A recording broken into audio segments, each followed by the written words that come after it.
Look at us, 3 summer Hallmark videos. This is my finale for the year, as I am too excited and must dive headfirst into fall now. But first, number 1, Summer in the City from 2016. I gave 1 out of 5.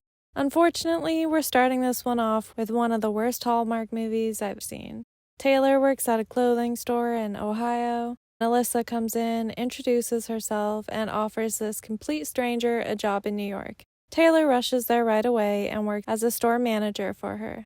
While in town, she's failing to get street food and cabs. One day, a man named Philip sees her fail, offers her help, which she declines, orders himself food, and then creepily follows her. He repeatedly asks her out, and she keeps declining. They hang out a few times, but she keeps saying just as friends. He asks her to go to his place, and she says yes as long as he doesn't try anything, and his nasty ass kisses her without her consent. The next day, she reiterates that she only wants to be friends. He grabs her hand, she says no, and he verbally snaps at her. He keeps showing up at her work and being super creepy. Taylor tries helping her boss with inspiration by making up some of her designs and suggesting that she sell them. Her boss gets really upset, so Taylor quits and flies back to Ohio. Some rich buyers come in and love her designs, so Alyssa follows Taylor to Ohio and happens to pull up in a car right on the street she's jogging on. She tells her to come back and be her business partner. She does, and when she's back in town, creepy Philip pulls up on the streets of New York, right where she happens to be walking. Oh, the simplicity of finding people in the Hallmark universe. She hops in, they kiss, and block traffic, and I die inside like this girl is about to, because this guy is gonna murder her. This movie does have one plus though, and that's the cute fuzzy kitty of the roommate, who I also ended up liking.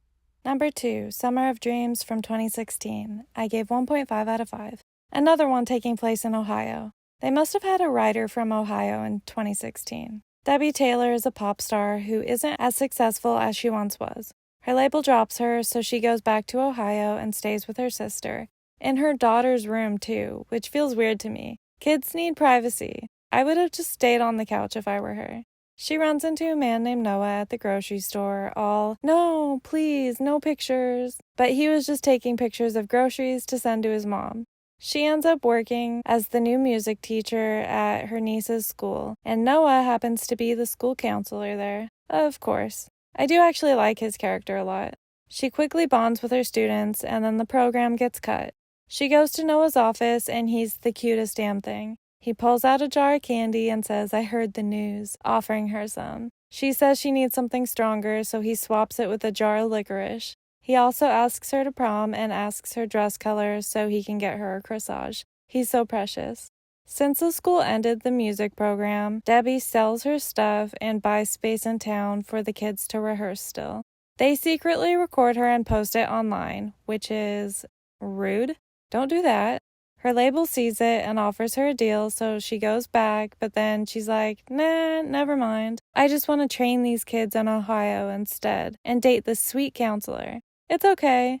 I like the romantic storyline, and one of the kids is cool, but she makes a whole speech about missing out on a family and roots, and I don't like the mindset that everyone needs that same thing. Sometimes a life full of music is still a full life, just not in Hallmark land.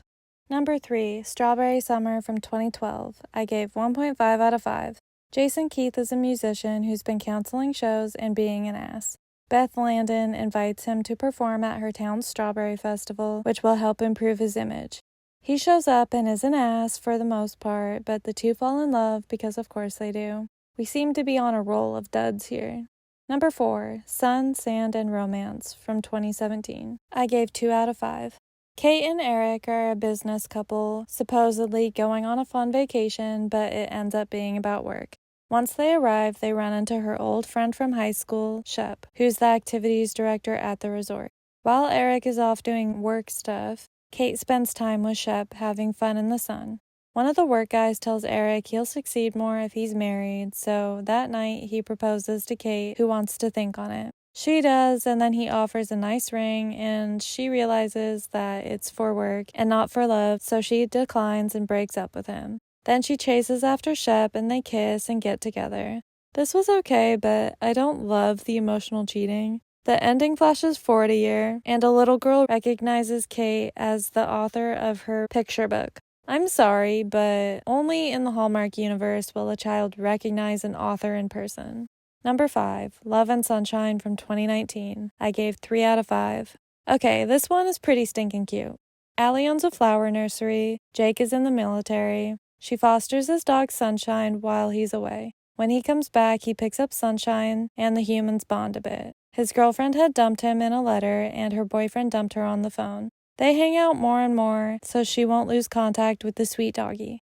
They end up working together on a landscape project, and he has an I can fix it attitude about everything she needs done. She keeps saying that she can't ask him to do those things, but he always says that she didn't ask, he offered. And they kiss. Technically at a 4th of July party, but I'm still going to include this in the general summer movies since that's just a scene and not the main focus, which has happened on a few of these. He gets a call and finds out that he has to return to the military. He tells her and basically dumps her at the same time, saying he doesn't want her to be stuck waiting for him, even though she points out that that's her choice. When he goes to leave, his mom gives him her wedding ring and says to give it to her so he won't lose her. Weird phrasing, and not that much time has even passed.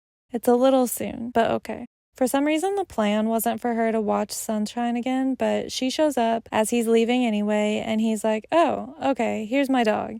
He tells Sunshine to protect the most important thing in the world to him and tells her to chase off suitors. She looks understandably confused, and then he turns and offers her the ring and asks her to marry him when he returns. He says he doesn't want to have to ask her to wait for him, and she says that he doesn't have to, she offered. Then they kiss and pictures pop up of their wedding with the sweet puppers. I enjoyed this one, but did wish the dog had a full body harness instead of just a neck one. Be nicer to animals. That's all for summer this year. I'm working on fall Hallmark videos that will hopefully make it out this year, but as usual, no promises. Same with Christmas.